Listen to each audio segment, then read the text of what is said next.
Hi, this is Anthony. Welcome back to my show. I'll talk about Aaron Smith-Levin and Jenna Miscavige in a minute, but to start out, here's a little behind the scenes. A few years ago, after doing a number of videos, I finally had a channel that took off, and it was because I was analyzing what was going on between Aaron Smith-Levin and his departure from the Aftermath Foundation. And so I got a lot of views, a lot of subscribers, and eventually I got my channel monetized. Even though it says $180.92, I only got maybe $130 or so in a payment. After that, the amount really declined for a while, and then for some reason I was never clear. My channel got demonetized, and there's an appeals process. And I don't think that a human actually looks at the video appeal that they make you do, because I was quickly denied and never explained, what the situation was. And a lot of people like myself don't want to violate any rules, don't want to break rules, don't want to push the envelope. We want to be good YouTube citizens, follow the rules, do whatever they want so that we can be monetized.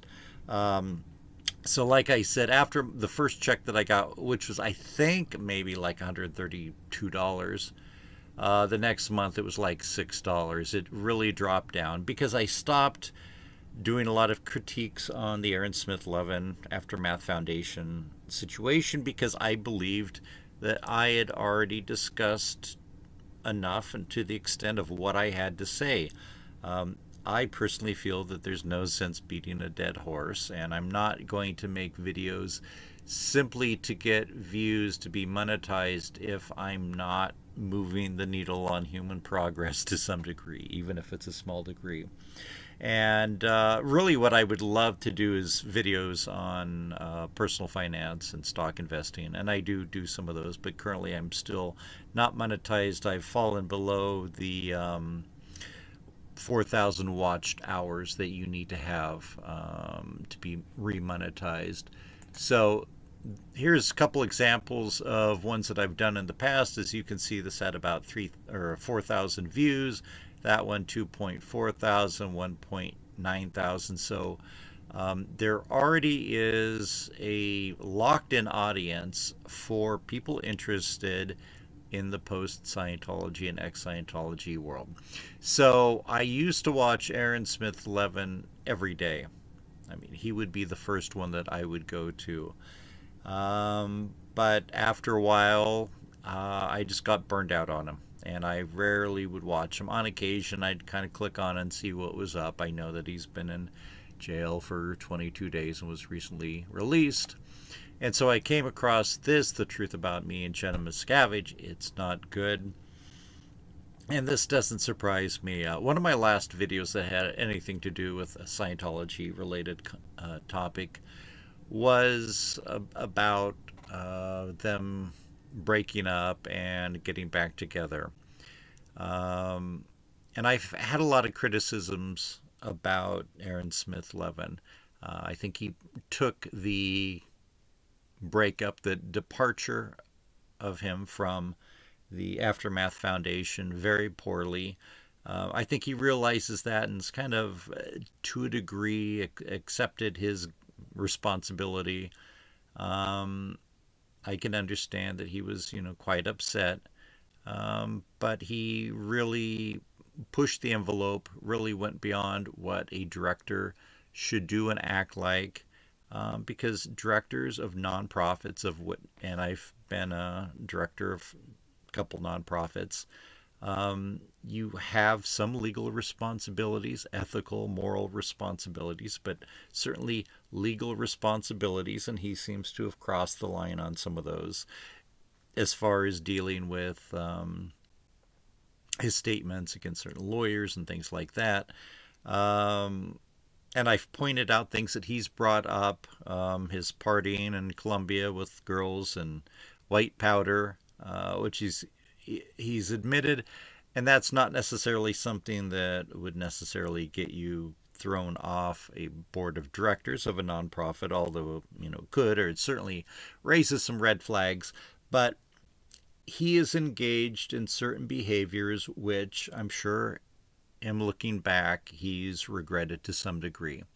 And part of this is just being a slightly irresponsible human being. And part of it might be chalked up to having been in a cult, a high control cult. And sometimes when people are in cults, when they're in strict families, they rebel and do things that they shouldn't do, things that they might regret in the past or later on in the future. But I have a lot of sympathy for him. I think that he has his heart in the right place. I think that these recent things, and I don't know a whole lot, but I believe that he was dumping powdered chalk or something on somebody, a security guard who's associated with Scientology. You cannot be doing things, even if you're just clowning around, even if you don't think that it's a big deal, because if prosecutors want to go after you, they will. And it looks like they might have in this case. And I feel bad for that because he spent 22 days in jail. There's a lot of people who have done a lot worse things that get very little jail time, if anything at all. And so I don't like to see people not being treated fairly when compared to other people who have done worse things. Okay. So, as far as he and Jenna Miscavige, in the past, I felt sorry for her. And I do feel sorry for her. She grew up in a cult. She is mentally traumatized in part due to a cult. But her behavior that he is discussed, he discussed today for about 2 hours or more than 2 hours on this most recent video, it seems to ring true to me. I don't have to hear her side to hear the truth in his voice. And I think that there's a lot of women out there who haven't necessarily been in a cult, but don't take things well, don't take breakups well, don't take arguments well. They don't react to things like you would expect a normal male or female to do. And I think that she is primarily at fault. She seems to be very mentally ill when it comes to relationships with people on a personal level. And it seems like she's really manipulated him as far as threatening to hurt herself, threatening to hurt him, threatening to use the law against him. You don't have to be in a cult to learn how to emotionally and basically legally blackmail people. And it seems like she's ended up becoming, the type of person that they're fighting against in Scientology and other cults.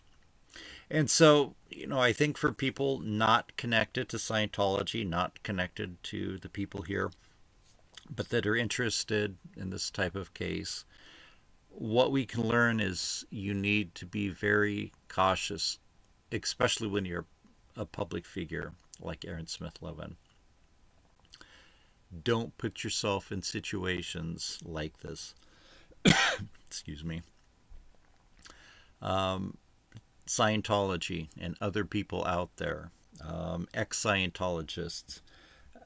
I haven't checked lately, but Nora, who lives out here near me, Nora sometimes is Aaron's friend, and most of the time doesn't seem to be.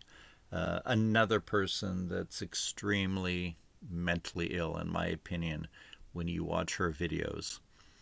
And this is the reason why I, for the most part, stopped doing anything about Scientology-related topics, is other than a few people like Claire and Mark Headley who have interesting discussions. They're not attacking other people in the ex-Scientology world. They're just talking about what happened to them. They're positive people.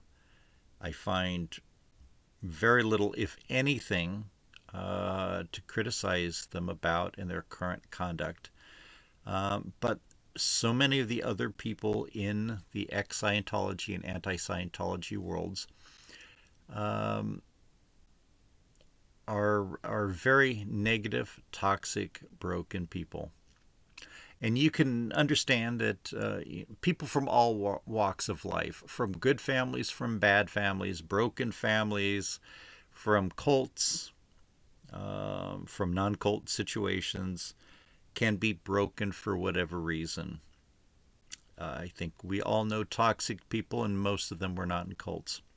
But there's just so much negativity and toxicity that's created by the bickering of these people. There's nothing to learn from them at this point.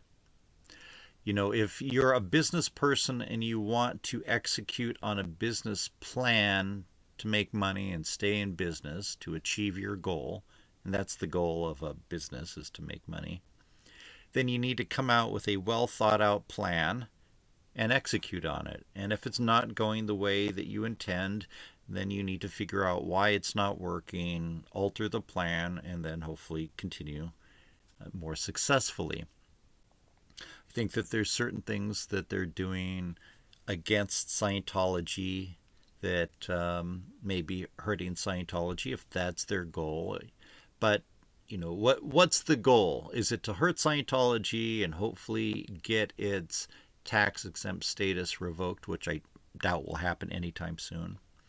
Or is it just to bicker back and forth and have your videos monetized? And there's nothing wrong with that. Okay, that's free speech.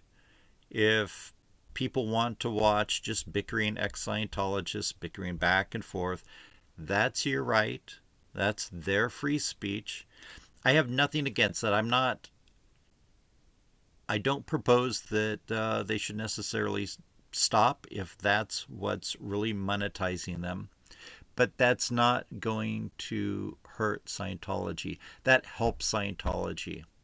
That gets Aaron's attention on Jenna and Nora's attention on Aaron, and they're bickering back and forth and stressed out and using up all their mental and physical energy fighting with each other, rather than directing it towards something that could lead to more positive outcomes.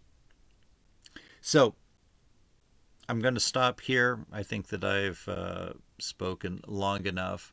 I'd love to hear from you. I'd love to hear your thoughts. We don't all have to agree, but leave your thoughts in the comment section. I read all of them. Eventually I get around to respond to them when I have a chance. Hit like, hit subscribe. Love to hear from you on my other videos that I've done. Check those out. I'll end here. Thank you so much. I really do appreciate your time. I know that everyone's time is limited, and you spending your time listening to me discuss my thoughts up to the end of this video, I do appreciate. Thank you.